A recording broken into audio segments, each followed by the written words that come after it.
Saat ini saya lagi berada di lokasi Taman Ziarah Monsinyur Yohanes Ars dan kawan-kawan.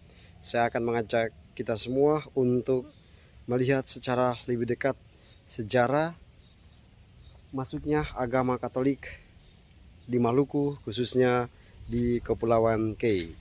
Saya akan mengajak kita untuk melihat sejenak bagaimana sejarah, perkembangan, dan perjalanan Gereja Katolik di Maluku, khususnya di Tanah Kei.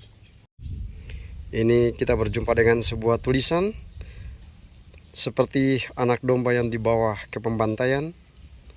Kitab Yesaya bab 53 ayat 7c. Di atas tanah tubur Sublak, darah martir Evav, Monsinyur Yohanes Ars, MSc dan kawan-kawan dicurahkan demi cinta kepada hati kudus Yesus dan umat di Evav, umat di Kei. Ini adalah terjemahannya dalam bahasa Inggris. Lalu ini adalah terjemahan dalam bahasa Kei.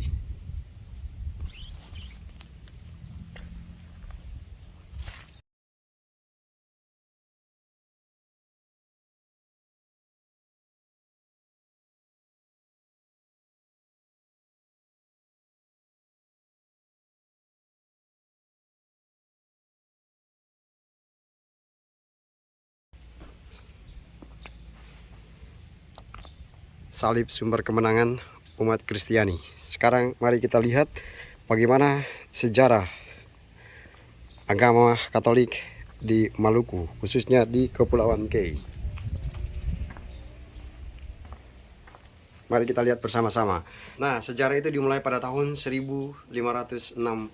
Apa yang terjadi pada tahun 1564 ini? Mari kita lihat, ada catatan sejarahnya. Yang terjadi adalah seorang raja dari Kei Besar bersama dengan seorang saudaranya dari Lorlim mengunjungi seorang raja di Seram. Lalu kemudian mereka bertemu dengan seorang padri, biasanya disebut sebagai pastor Portugis, bernama Antonius Fernandes. Nah, mereka ini minta kepada padri itu untuk datang ke Kei. Apa yang terjadi? Karena di seluruh Kei umat mohon untuk dibaptis. Tapi padri itu tidak bisa ke sana. Maksudnya tidak bisa pergi ke Kei. Dan dia hanya membaptis 2 orang itu saja. Lalu kemudian dia minta supaya orang-orang itu belajar membuat salib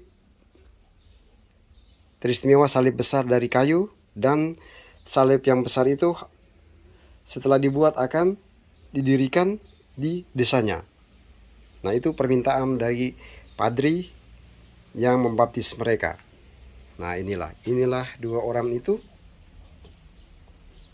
dan ini adalah padrinya. Nah, kemudian mereka buatlah salib ini seperti ini atas permintaan dari padri tadi.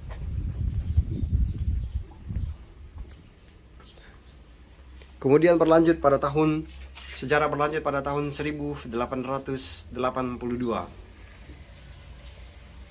Apa yang terjadi pada tahun ini?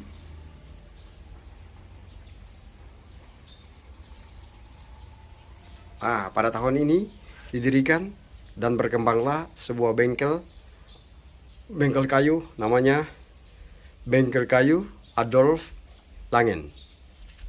Gambaran dari bengkel itu dan pekerjaan yang dilakukan di bengkel seperti yang tampak pada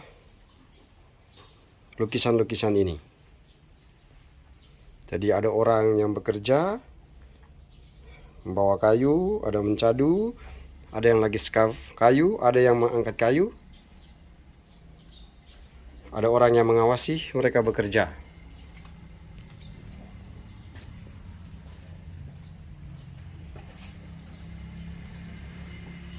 Lalu kemudian Tuan Langen bertemu dengan pemuda Bubut dan disekolahkan di Larantuka. Kemudian dipermandikan dengan nama Aloysius Telior Ubun. Dia nantinya menjadi katekis istimewa bagi Pastor Kusters. Dan Tuan Lengan minta Uskup Betawi untuk mengirimkan imam Katolik atas nama orang Kei.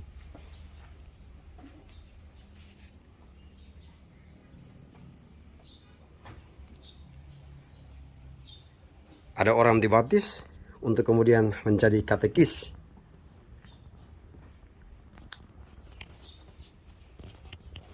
Lalu orang-orang meminta supaya imam-imam harus dikirimkan ke tanah Kei. Sejarah pun berlanjut. Pada tanggal 1 Juli tahun 1888, kita melihat apa yang terjadi pada tahun ini. Ada sebuah kapal namanya Amboina. Ini catatan sejarahnya. Dengan kapal Amboina datanglah Pastor Johannes Kusters SJ dan Johannes Bohm SJ. Mereka datang di Tual dan mereka ini dikirim oleh Monsinyur AC Claessens, Vicaris Apostolik. Nah, inilah perjalanannya. Ada dua Pastor SJ, Pastor Johannes dan Pastor Bohm dikirim ke Kei dengan kapal Amboina. Apa yang terjadi sesudah itu? Misi yang terjadi, yang dilakukan oleh orang-orang ini dikatakan di sini. Misi tidak berhasil di Tual sebab banyak penduduk yang sudah masuk agama lain. Apa yang terjadi di situ? Pastor Johannes Bohm kecewa, lalu dia pulang ke Larantuka tepat pada tanggal 18 Juni 1889. Dan itu menyebabkan sehingga yang tinggal sendirian adalah Pastor Kusters. Pada tahun itu dikatakan misi tidak terlalu berhasil karena banyak orang sudah memeluk agama lain.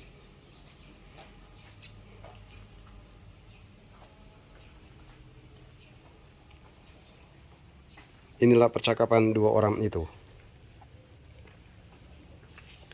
Lalu kemudian kita lanjut pada tanggal 18 bulan 6 tahun 1889. Apa yang terjadi di situ? Gambar-gambar ini atau lukisan-lukisan ini mengisahkan sesuatu yang terjadi pada tahun 1889.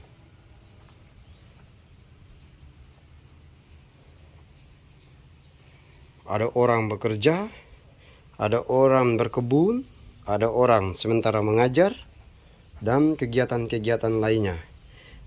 Ada pastor yang datang berjumpa dengan orang sakit, ada pastor yang berjalan bersama dengan umat melaksanakan tugas pelayanan. Nah, apa yang terjadi pada tahun 1889? Di sini dikisahkan dengan sangat baik. Pada tahun 1889, banyak desa yang sudah dikunjungi di Kei Besar dan di Kei Kecil oleh pastor. Desa-desa itu adalah Kelanit, Ewu, Tetaot, Debut, Letvuan, Sathean, Wab, Oherak, Hangur, Taar, Matoat, Hoivait, Ler Ohelim, Fer, Uat, Mun, Ad. Inilah desa-desa yang dikunjungi oleh Pater pada tahun 1889 dalam rangka melaksanakan tugas misi, mengunjungi umat-umat yang berada di sana. Nah, inilah perjalanannya. Apa yang terjadi dengan kunjungan itu? Dalam kunjungan itu kita bisa melihat. Inilah perjalanannya. Dia harus melewati hutan, tapi juga melewati lautan seperti ini. yang dilakukan dalam kunjungan itu adalah mengunjungi dan berjumpa dengan orang-orang yang ada di sana, berjumpa dengan orang-orang yang sakit untuk didoakan, dan harus menempuh perjalanan darat seperti ini. Tentu dalam melaksanakan misi itu ada umat yang membantu. Kita melihat pastornya berjalan di depan dengan tasnya, dan di belakang pastor ini ada barang-barangnya yang dipikul oleh umat yang berada atau ikut serta dalam perjalanan itu. Oke, kita masuk pada tahun sejarah berikutnya. Pada tanggal 13 bulan 7 tahun 1889. Lukisan ini menggambarkan sesuatu. Apa yang terjadi pada tanggal 13 bulan 7 tahun 1889?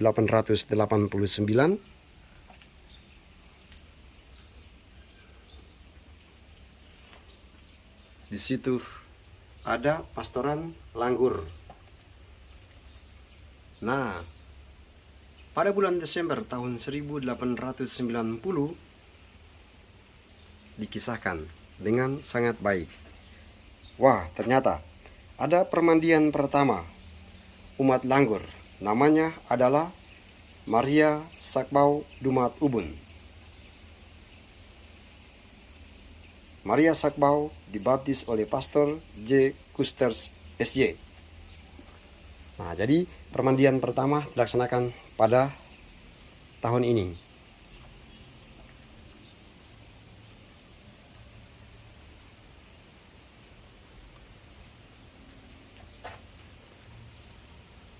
Nah, ini adalah peta perjalanan para misionaris. Ada Seram Timur, ada Fak-Fak, dan lain-lain sebagainya. Ada perahu yang ditumpangi oleh pastor dan umat.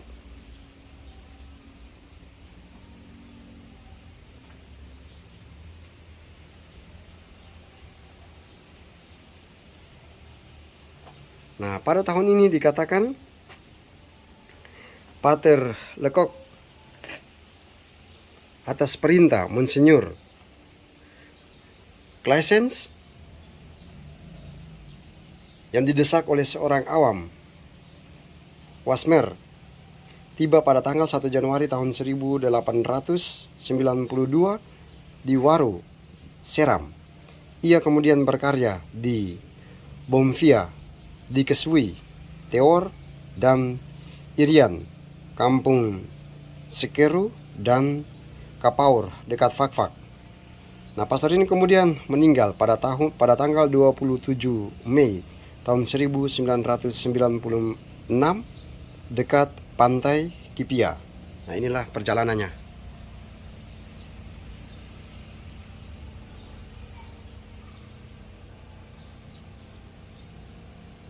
Nah, makanya dalam peta ini digambarkan ada Pulau Seram, karena memang datang di Seram, kemudian melanjutkan perjalanan misinya ke Fak-Fak, kemudian meninggal pada tahun 1996.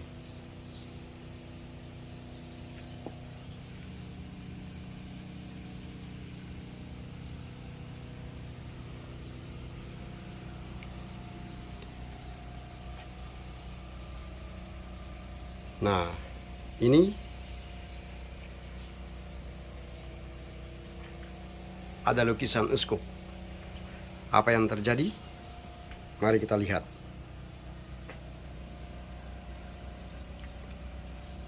Uskup Walterius J. Staal, satu-satunya uskup di Indonesia, pada tanggal 12 Juni tahun 1897.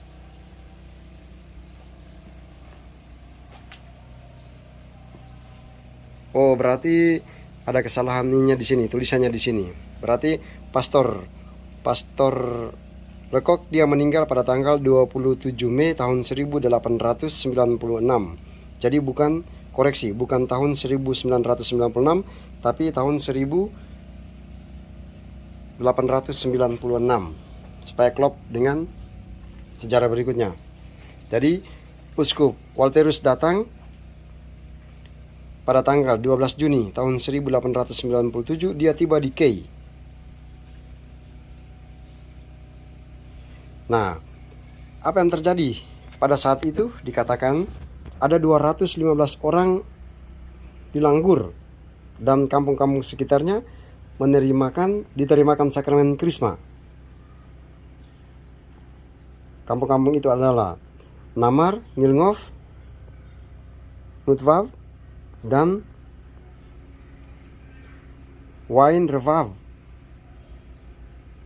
dan kampung-kampung lainnya.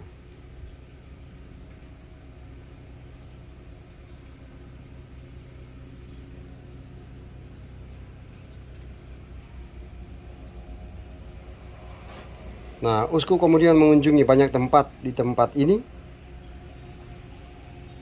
dan dia melihat ada perkembangan umat yang sangat pesat.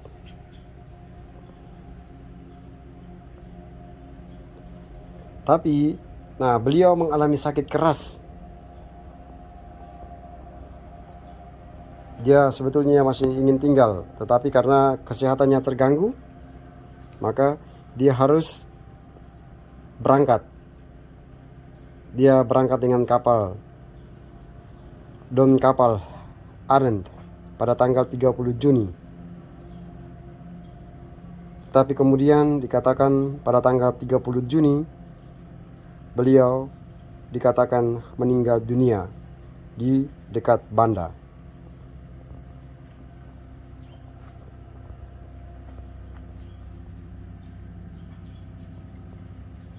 Dan dikatakan inilah uskup pertama yang menyerahkan hidupnya bagi umat Kei pada tahun 1942, yakni Uskup Ars. Nah, inilah Bapak Uskupnya.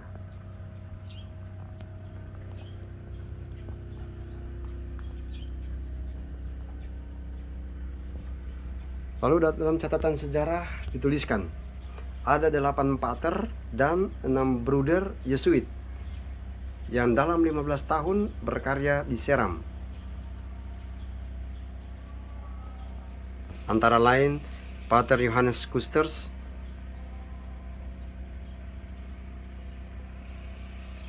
dan kawan-kawan.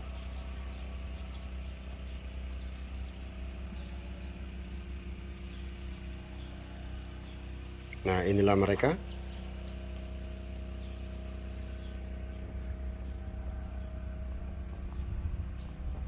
Mereka datang untuk mewartakan Injil Kerajaan Allah,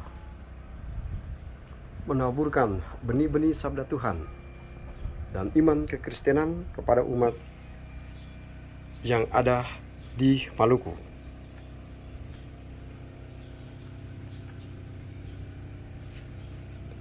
Ada satu catatan sejarah dikatakan di sini bahwa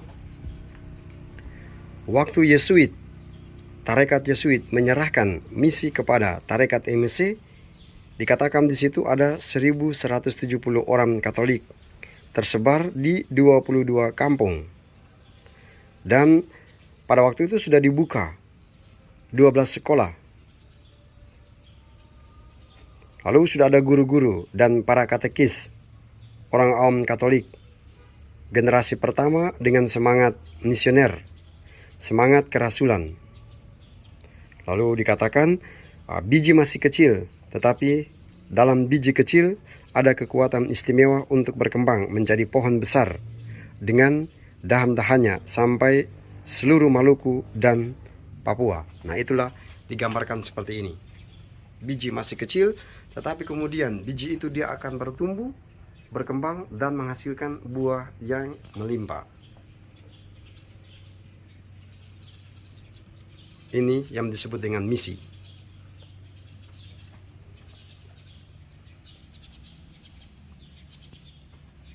Inilah buah-buahnya.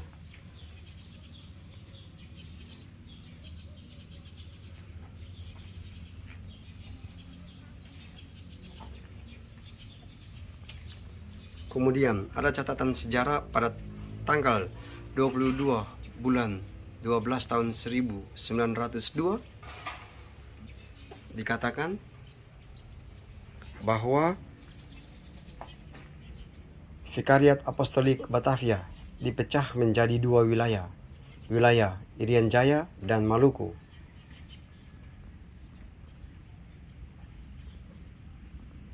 Dijadikan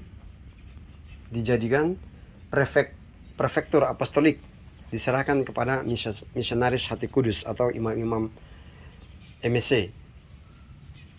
Prefek apostolik pertama adalah Pater Dr. Matthias Neyens MSC. Dia tinggal di Langgur. Nah ini.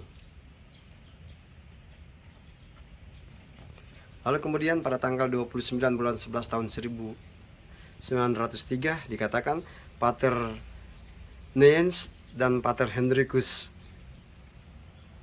Gurgens tiba di Langgur. Nah itu. Pada tahun ini muncullah atau tibalah dua orang pastor, yakni Neyens dan Hendrikus. Mereka datang ke Langgur. Lalu kemudian pada tanggal 1 Januari tahun 1904 ada semacam serah terima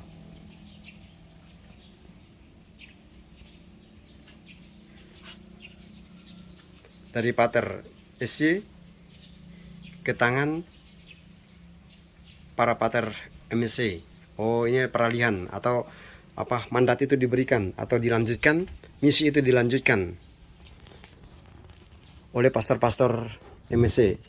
Dulu misi itu dilaksanakan oleh pastor-pastor SY dan kemudian pada tanggal 1 Januari tahun 1904 misi itu kemudian diserahkan dan dilanjutkan kepada para pastor misionaris Hati Kudus atau para pastor MSC. Lalu kemudian pada tanggal 17 bulan 2 tahun 1905 dikatakan pada waktu itu tibalah 5 suster Santo Franciscus yang pimpinannya Muder Antonia lebih dahulu tiba, 4 pater MSC dan 6 bruder MSC. Nah, dikatakan bahwa peranan para bruder MSC sangat penting sekali karena mereka membangun dan mengajar para penduduk. Ya, memang pada saat itu dibutuhkan para tenaga pengajar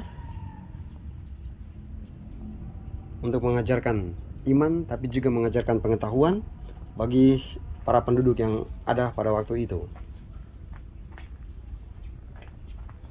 Nah, inilah pater mengajarkan, menjadi guru bagi orang-orang yang ada pada saat itu.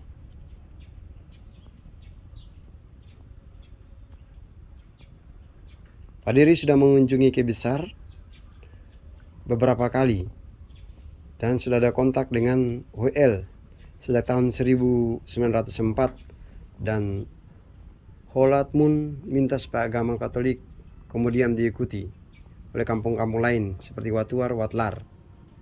Oh, jadi orang-orang di kampung-kampung ini minta supaya menjadi Katolik.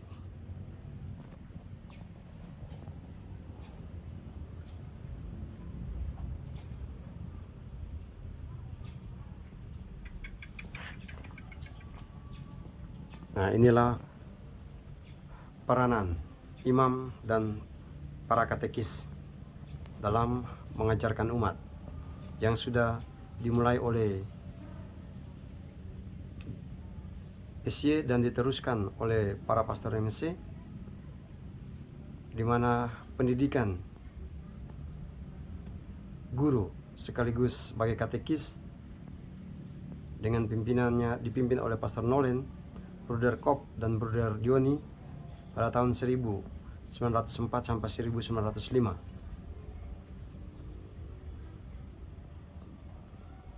Ada pelantikan menjadi pemimpin pada bulan Juli tahun 1905. Guru Willem Levan serta Venantius Maturbongs mengajar juga sekaligus menjadi katekis. Nah, itu diangkatlah beberapa orang untuk membantu tugas pelayanan dan karya misi teristimewa dalam bidang pendidikan, maka para katekis dianggap sebagai orang-orang yang sangat penting pada saat itu, karena mereka juga harus berjuang keras untuk membantu para pastor untuk mengajarkan iman kekristenan dan juga pendidikan dan keterampilan lainnya kepada para umat yang ada pada waktu itu. Nah, jadi para bruder, para pastor, dan para katekis pada waktu itu bekerja keras. Nah, dari permulaan bruder-bruder SY mengerjakan banyak hal, teristimewa pembangunan di Langgur dan kampung-kampung lain. Dan tugas atau apa yang dikerjakan oleh para bruder-bruder SY kemudian dilanjutkan oleh para bruder-bruder MSC. Dan karya itu berkembang terus sampai Bruder Andreas Clemens diangkat jadi kepala sekolah tukang kayu pada tanggal 16 bulan 3 tahun 1906. Nah, jadi itu namanya sekolah tukang, sekolah pertukangan.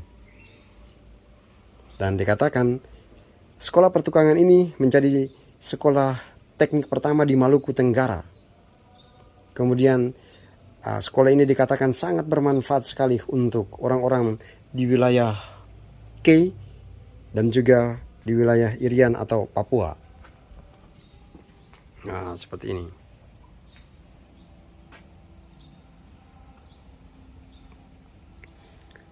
Nah, selanjutnya Pater Hendrikus Geur menulis banyak hal mengenai Kepulauan Kei dan memperkenalkan Kepulauan Kei serta umatnya kepada orang-orang di Eropa. Nah, ini melalui tulisan-tulisannya Pater Hendrikus berusaha untuk mendalami secara lebih dalam Kepulauan Kei, orang-orang yang ada di Kepulauan Kei, apa saja yang ada di Kepulauan Kei, karakter orang Kei, dan beliau berusaha untuk memperkenalkan semua tentang Kepulauan Kei kepada orang-orang yang ada di Eropa. Ini adalah sesuatu yang sangat bagus yang dilakukan oleh Pater Hendrikus, memperkenalkan Kei kepada orang-orang yang ada di Eropa. Nah, kita lanjut pada tanggal 14 bulan 7 tahun 1920. Nah, dikatakan di sini suster-suster Putri Bunda Hati Kudus tiba di Langgur menggantikan suster-suster Santo Fransiskus. Nah, tadi kita sudah melihat di awal kisah tadi, para suster yang datang adalah suster-suster Fransiskus, Santo Fransiskus. Nah, kemudian mereka digantikan oleh para suster PBHK pada tahun 1920. Ada sebuah catatan yang dituliskan di sini. Pater Perfect mengadakan kontak dengan Olilit yang terus mohon masuk agama dan diutus oleh Pastor Kapers dan Pastor Clerks dengan guru katekis Damian Smatterbongs, Venantius Smatterbongs. Agama Katolik kemudian tumbuh dengan sangat pesat dan diterima dalam lebih dari 20 desa di sebelah timur Pulau Yamdena, kemudian di beberapa kampung di Larat dan Verdata. Nah, pada tanggal 25 Februari tahun 1915, Pastor Neyens menyerahkan pimpinan Perfect Apostolik kepada Pater Hendrikus Nolen yang telah bertugas pada waktu itu. Nah, di sini ada sebuah tulisan dikatakan biji kecil sudah menjadi pohon. Gereja Katolik sudah berkembang di bawah bimbingan dinamis Pastor Matias Neyens. Nah, ketika banyak orang sudah menjadi Katolik oleh karena pewartaan yang disampaikan oleh para pater dan juga para katekis dan para suster. Nah, di situ ada sebuah kesadaran dari orang-orang yang melaksanakan misi itu bahwa biji kecil tadi sudah bertumbuh menjadi pohon, bahwa benih-benih yang ditanamkan dalam diri orang-orang yang ada pada waktu itu yang ingin menjadi Katolik kemudian bertumbuh dengan sangat pesat. Nah, kita Lanjut, pada tanggal 14 bulan 7 tahun 1921 dikatakan Monsinyur Johannes Arts tiba bersama dengan Pater Jacobus Grant. Nah, inilah Monsinyur Johannes Arts.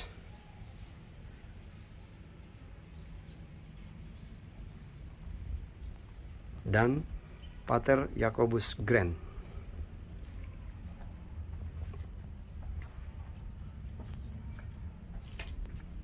Selanjutnya, pada tanggal 5 September pada tahun 1926,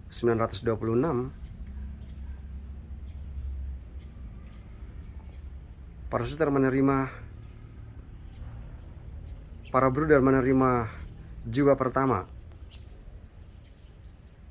Bruder Indonesia Ambrosius Levaan, Kansius Donatus VII. Dan pada tanggal 1 Mei pada tahun 1927 masuklah beberapa orang menjadi postulan,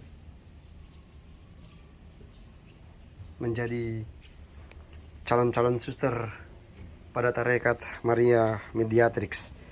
Mereka yang ingin menjadi suster pada tahun 1927 itu adalah Olivia Fofit, Suster Petronella; Tekla Resebun, Suster Aloysia; Leonora Kasiu, Suster Teresa; Cecilia Materbongs, Suster Clemencia. Nah, Suster Clemencia.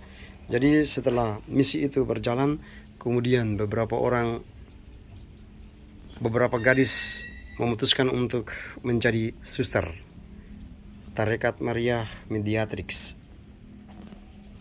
Kita lanjut pada tanggal 5 bulan 8 tahun 1928.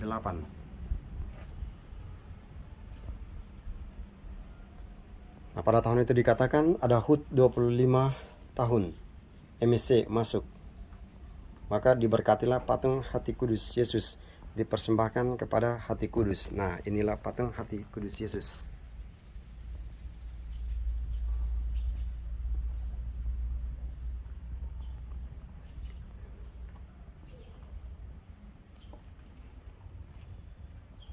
Nah, tugas pelayanan dan misi itu kemudian berlanjut, sehingga hadirlah Rumah Sakit Hati Kudus Langgur.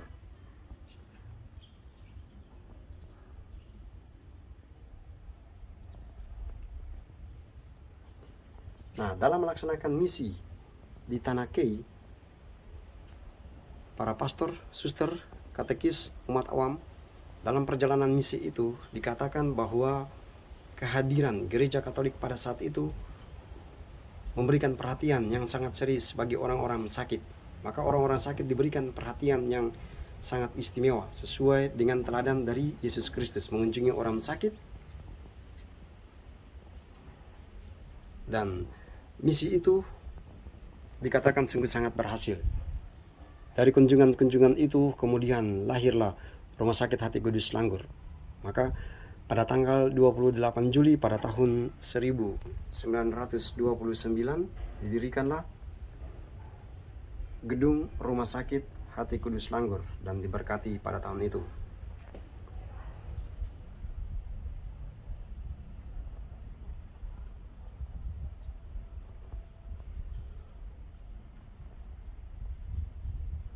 Nah, pada tahun itu juga dikatakan bahwa misi gereja untuk memberikan perhatian kepada orang-orang sakit, maka di Samlaki dan Katlarat didirikan juga rumah sakit kusta, dan juga didirikan sekolah-sekolah Katolik yang kemudian dikelola oleh para suster-suster PBHK. Jadi misi yang diselenggarakan pada saat itu adalah memberikan perhatian kepada orang-orang sakit, tapi juga pendidikan juga mendapatkan perhatian dari para misionaris pada waktu itu. Nah, inilah para suster.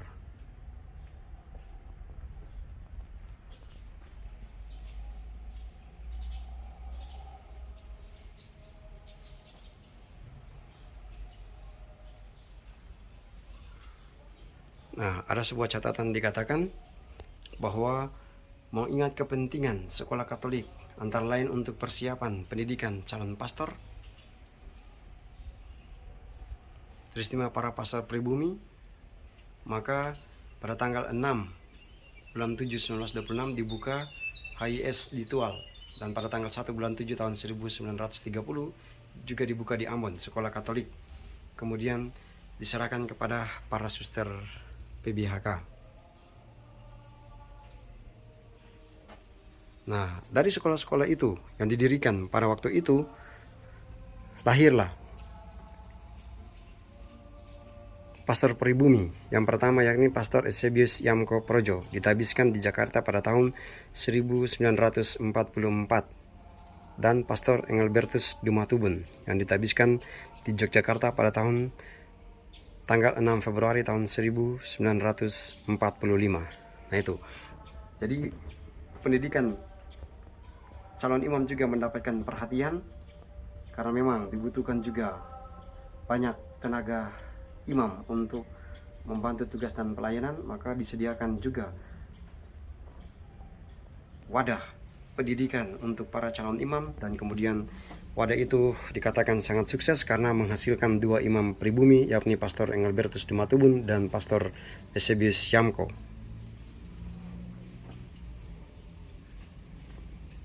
Nah, dalam gambar ini dikatakan pada tanggal 4 bulan 3 tahun 1938 para suster Dina Santo Yosef masuk ke Ternate. Nah itu ada suster Dina Santo Yosef masuk ke Ternate. Nah, ada sebuah catatan sejarah pada tanggal 31 Januari 1942 Jepang mendarat di Indonesia. Nah, apa yang terjadi pada saat pendaratan Jepang di Indonesia, teristimewa mendarat di Ambon? Inilah tentara-tentara Jepang. Nah, dalam gambar ini kemudian kita melihat ada tentara-tentara Jepang yang membawa pedang, yang membawa senjata, dan di sebelah sini juga ada tentara membawa senjata dengan mengeluarkan tembakan. Dan di tengah-tengah ini kita melihat ada para pastor, ada uskup yang berdiri membelakangi mereka, dan mereka ini kemudian ditembak. Ada yang sementara diikat tangannya, ada yang juga yang sudah ditembak kemudian terjatuh. Inilah peristiwa penting yang terjadi pada waktu itu. Dan gambar-gambar ini kemudian mengisahkan sebuah catatan sejarah yang sangat penting, yakni penembakan para misionaris oleh tentara Jepang. Pastor Burns pada waktu hendak ditembak, dia kemudian berteriak, "Untuk Kristus Raja kita, jadilah." Dan apa yang diteriakkan oleh Pastor Burns ini kemudian menjadi semangat kemartiran bagi orang-orang yang berada di Tanah Kei. Setiap tanggal 31 semua orang, setiap bulan Juli, setiap orang akan berusaha untuk berteriak dan mengingat kembali apa yang sudah diteriakkan oleh Pastor Burns, "Untuk Kristus Raja kita, jadilah." Inilah sebuah catatan penting yang terjadi pada tahun itu dan kemudian diingat sampai sekarang. Ketika kita masuk ke tempat ini dan mengingat peristiwa yang terjadi pada waktu itu, semua orang pasti akan teringat akan kata-kata yang diucapkan oleh Pastor Burns pada waktu dia hendak ditembak oleh tentara-tentara Jepang. Dengan sangat kencang dia berteriak, "Untuk Kristus Raja kita, jadilah." Inilah aksi para tentara Jepang yang menembaki para misionaris yang sudah berkarya di Tanah Kei. Apa yang terjadi di situ? Waktu perang, umat tetap setia pada Kristus. Upacara misa kerinduan memperkuat iman umat para imam, bruder, dan suster ditahan di camp, tetapi orang-orang awam sudah biasa bertanggung jawab untuk mengatur semua dengan baik. Baik di kecil dilaksanakan oleh Bapak Filipus Renyaan. Dia diangkat oleh Jepang menjadi Katoliku Ko Kaicho dan dibantu oleh dua orang, Primus Yamko di Kei besar, Leo Ohivutun di Kei kecil, dan mereka hadir di kala gereja Katolik di Kepulauan Kei terancam punah. Jadi ketika Jepang datang dan menembak para misionaris yang sudah mengajarkan banyak hal teristimewa iman kekatolikan kepada orang-orang yang ada di situ, maka ada ancaman kepunahan karena orang-orang mulai terpecah belah, tercerai-berai. Siapa lagi yang akan mengajarkan mereka? Nah, lalu kemudian sejarah berlanjut pada tanggal 17 bulan 8 tahun 1945. Di sini ada bendera merah putih. Ini adalah mau mengatakan bahwa pada saat itu, tanggal itu, bulan itu, tahun itu, 17 Agustus 1945 adalah hari kemerdekaan Indonesia. Pada tanggal 17 bulan 8 1945, proklamasi kemerdekaan, kehidupan beragama terjamin. Uskup Semarang, Monsinyur Albertus Sugiyapranata, dia mengatakan dengan sangat tegas, orang Katolik yang baik adalah juga warga negara yang baik. Nah, ini kemudian diterjemahkan dalam keseharian kita. 100% Katolik, 100% Indonesia. Kemudian berlanjut pada tanggal 31 bulan 8 1947. Ada tabisan Uskup Monsinyur Yakobus Gren. Gedung-gedung gereja, sekolah-sekolah, biara-biara, rumah sakit yang dimusnahkan pada waktu perang di bawah pimpinan Monsinyur Gren mulai dibangun kembali. Jadi pada saat perang itu banyak kehancuran terjadi. Sekolah-sekolah, rumah-rumah sakit, gereja-gereja dihancurkan. Dan kemudian pada zaman Monsinyur Yakobus Gren mulai dibangun kembali. Inilah setelah tabisan Monsinyur Gren, dia kemudian melakukan banyak hal, membangun kembali gedung-gedung yang sudah rusak. Salah satunya adalah pembangunan seminari Santo Yudas Thaddäus Langgor. Pater Yakobus, rektor seminari, mengatakan sebuah perkembangan yang sangat besar karena ada seminari di sana. Pada tahun 1949 didirikan Prefektur Apostolik Jayapura, dan pada tanggal 26 bulan 6 1950 mereka menjadi Vikaris Apostolik, dan sejak itu tenaga serta perhatian dapat diserahkan ke Aru, Maluku Tengah, dan Ambon serta Maluku Utara. Monsinyur Gren mengutus imam, suster, guru ke Ambon, Masohi, dan Buru serta Halmahera dan Tebelo untuk mengajar di sana. Jadi pada tahun-tahun ini kita sudah melihat ada perkembangan yang sangat pesat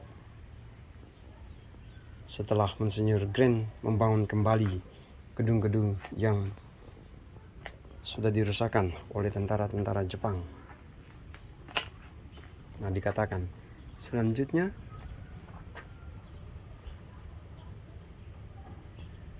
diutuslah para bruder dan frater-frater CMM mulai masuk ke Keuskupan Amboina pada tahun 1917. Monsinyur Yakobus Gren dalam tahun 1960 menerima berita dari Roma bahwa Ambon menjadi tempat kedudukannya. Surat keputusan pada tanggal 15 bulan 1 1965, jadi pimpinan gereja diserahkan kepada Uskup Andreas Sol sebagai mantan Monsinyur Gren tinggal di Langgor sampai pada tahun 1970. 1983. Oh, ini adalah peralihan tugas dari Monsignor Grant ke Monsignor Andreas Sol.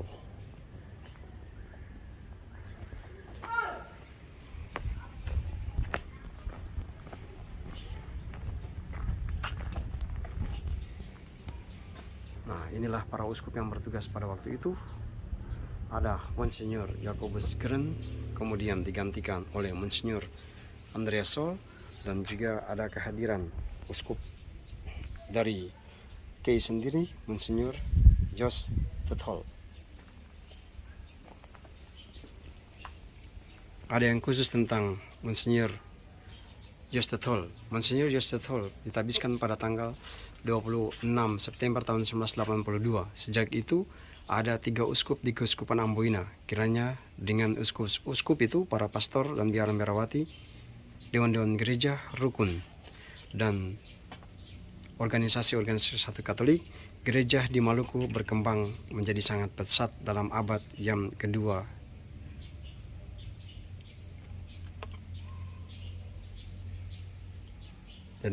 Jadi pada saat itu ada 3 uskup yang tinggal di dalam satu keuskupan.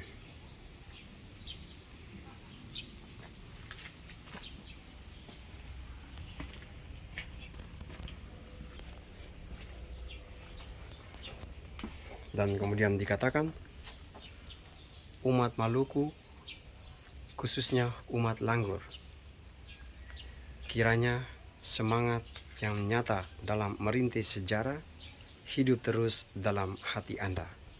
Ini adalah pesan penting yang mau disampaikan kepada seluruh umat yang ada di Langgur, tapi juga secara umum semua umat Katolik yang berada di kepulauan ini, bahwa para martir, para pastor, suster, bruder, umat awam, para katekis sudah berjuang mempertaruhkan nyawa mereka untuk Kristus dan perkembangan gereja. Mereka sudah melakukan banyak hal, maka kita semua diajak untuk menjadi misionaris-misionaris selanjutnya dalam mewartakan kerajaan Allah di dunia ini. Itulah perjalanan misi atau sejarah gereja Katolik di Maluku, teristimewa di Kepulauan Kei.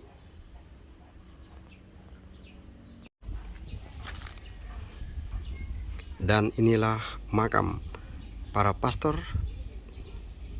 para bruder, para uskup yang mewartakan kerajaan Allah di Kei pada saat itu dan telah meninggal dunia, dan mereka dimakamkan di tempat ini. Saya izin untuk masuk ke tempat ini secara lebih dekat lagi.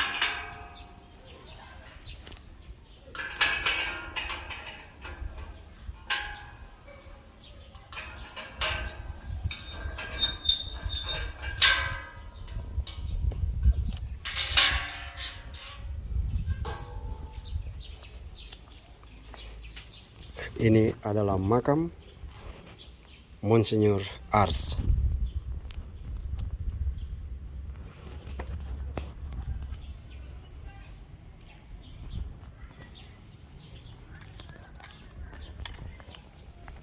Ini adalah makam para pastor, para bruder.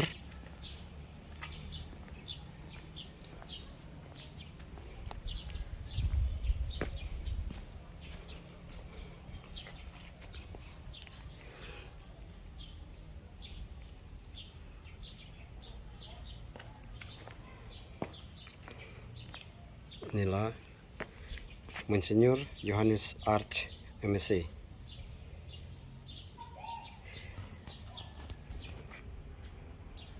Inilah nama orang-orang, para pater, bruder.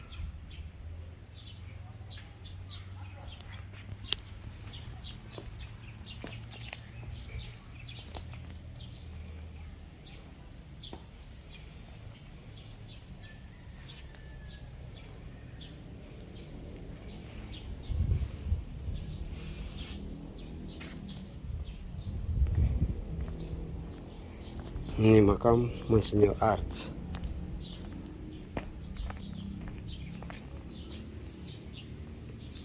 Dan ini adalah makam dari Monsinyur Jos de Tol.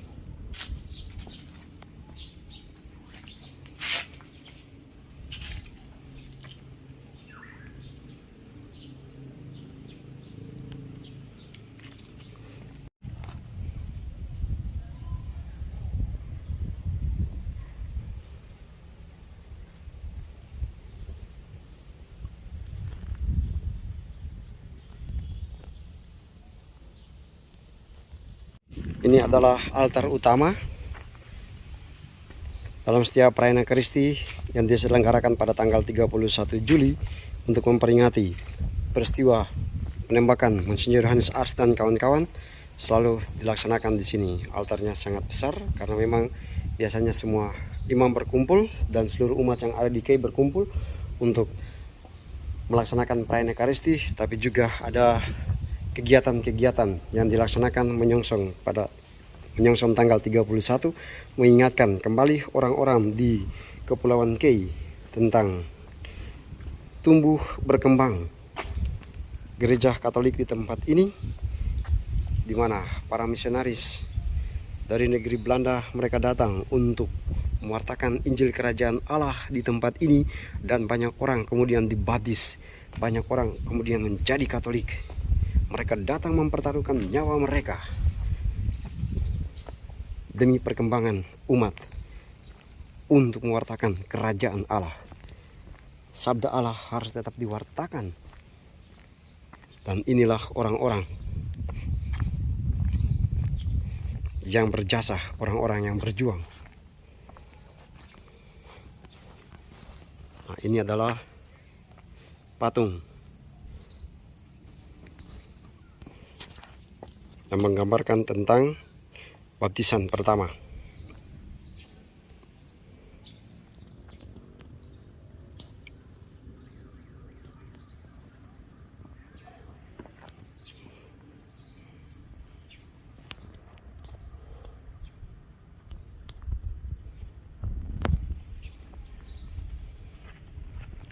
Ini adalah lokasinya.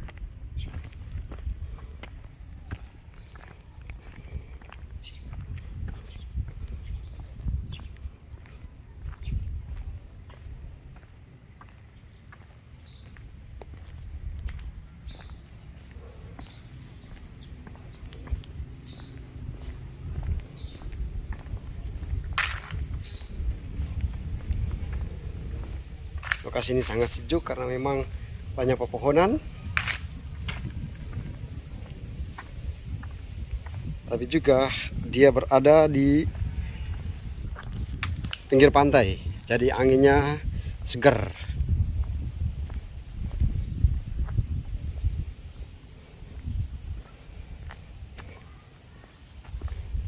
Semua orang KEI setiap tanggal 31 pasti mengenang peristiwa 31 Juli. Mereka pasti ingat dan mengenang peristiwa penembakan Monsinyur Ars dan kawan-kawan. Sebelum mereka ditembak, mereka berteriak. Pastor Bers katakan, untuk Kristus Raja kita jadilah.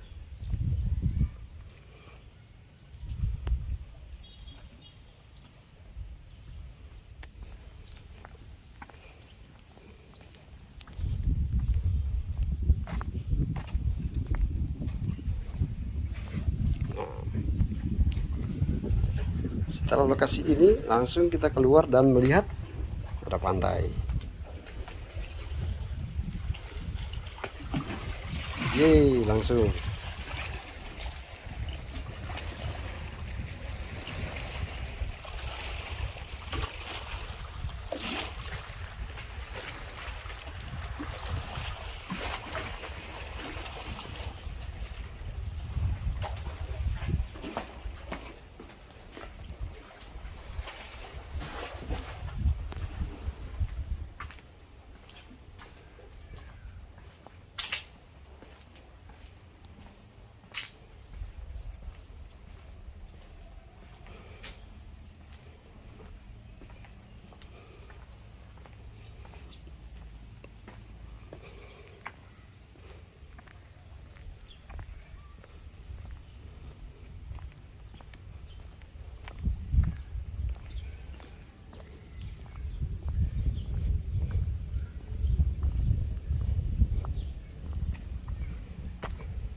Kita pantas bersyukur dan berterima kasih atas jasa-jasa dari para misionaris yang datang ke Kepulauan Kei, yang datang ke Maluku untuk mewartakan kerajaan Allah, sehingga banyak orang mengenal Kristus, sehingga mengikuti Kristus menjadi orang Katolik. Semangat yang dimiliki oleh para pastor, suster, uskup, bruder, dan awam Katolik harus juga menjadi semangat kita. Tidak takut dalam mewartakan kerajaan Allah.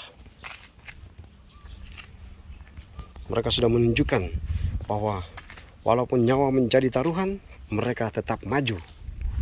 Mereka tidak pernah mundur dalam mewartakan kerajaan Allah. Kematian bukan lagi sesuatu yang menakutkan bagi mereka ketika mewartakan kerajaan Allah. Terima kasih para pendahulu yang sudah berjuang keras menumbuhkan benih-benih iman bagi umat Katolik yang berada di tempat ini. Kami tetap mengingat jasa-jasa saudara-saudara sekalian, sahabat-sahabat sekalian, dan kami akan tetap melanjutkan misi itu, mewartakan kerajaan Allah dimanapun kami berada, supaya semakin banyak orang mengenal Kristus, semakin banyak orang memandang salib Tuhan, semakin banyak orang dibaptis, semakin banyak orang mencintai Tuhan, semakin banyak orang menjadi Katolik.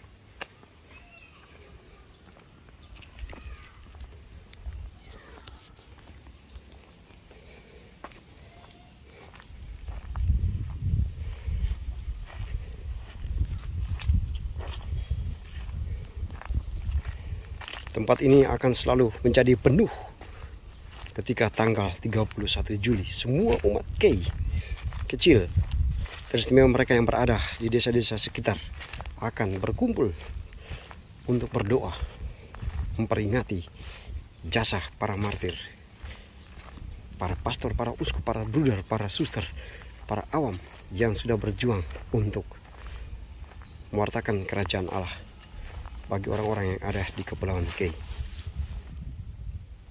Inilah makam dari para uskup, para pastor, bruder, suster yang mewartakan kerajaan Allah di Kepulauan Kei.